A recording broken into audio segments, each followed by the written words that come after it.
इस चुनावी दौर में भाटपारानी विधानसभा के अंतर्गत जो लड़ाई खड़ी है, मैं इस विधानसभा की सम्मानित जनता से ये आग्रह करना चाहता हूं कि 3 तारीख को आप लोग बटन दबाना हो तो एक बार जरूर सोचिएगा कि विकास के नाम पे क्या हुआ।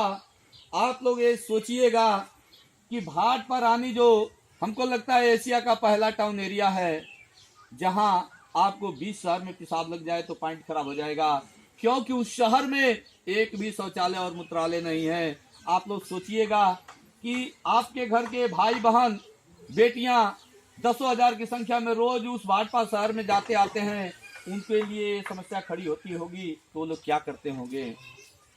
और दूसरी बात शिक्षा की करना चाहता हूं, क्योंकि नौजवानों की मूलभूत संरचना के लिए मूलभूत विकास की बात सोचनी हो तो युवाओं को शिक्षा की जरूरत पड़ती है। जब युवाओं के लिए शिक्षा की व्यवस्था नहीं रहेगी तो युवा शिक्षित नहीं होंगे, और जब शिक्षित नहीं होंगे तो उनको सम्मानजनक कहीं सर्विस नहीं मिलने वाली है। न तो सम्मानजनक सर्विस मिलेगी और ना ही तो सम्मानजनक कहीं पैसा मिलेगा।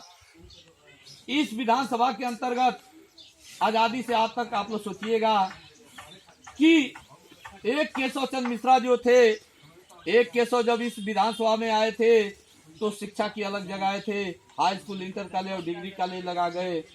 और ये दूसरे केशव हैं, इनका एक ही सपना है कि हमारे विधानसभा में राजकीय इंटर कॉलेज, केंद्रीय विद्यालय, ITI college, polytechnic college, pharmacy college, nursing college होने चाहिए। और यदि आप लोग केशव चंद्र यादव को हाथ के पंजे पे बटन दबा करके आशीर्वाद देंगे तो मैं आपको ये विश्वास दिलाता हूं कि आने वाले समय में अपने कार्यकाल के अंदर ही वो लड़ करके आपकी आवाज उठा करके और इस विधानसभा के अंतर्गत राजकीय इंटर कॉलेज, केंद्रीय विद्यालय, ITI college, polytechnic college, nursing college, pharmacy college की स्थापना निश्चित रूप से कराएंगे।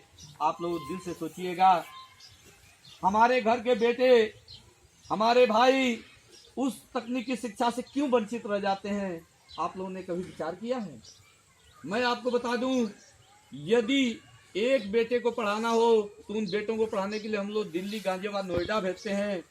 एक बेटे को पढ़ाने पे यदि 1 लाख फीस लगती है तो उनको वहां रख करके पढ़ाने में 1.5 लाख का खर्चा आता है। इसलिए फीस की व्यवस्था किसी तरह तो हम कर लेते हैं, लेकिन रहने खाने की व्यवस्था न होने के चलते हमारा बेटा, हमारा भाई उच्च डिग्री नहीं ले पाता है और जीवन भर उसका पछतावा रहता है, हमको मलाल रहता है। दूसरी बात मैं आपको ये बता दूं कि हमारे घर की बहन बेटियां, 99% बहन बेटियां वो तकनीकी शिक्षा इसलिए हासिल नहीं कर पाती हैं कि आप और हम ये सोचते हैं कि अपनी बेटी को कैसे दिल्ली, गाजियाबाद, नोएडा भेजें।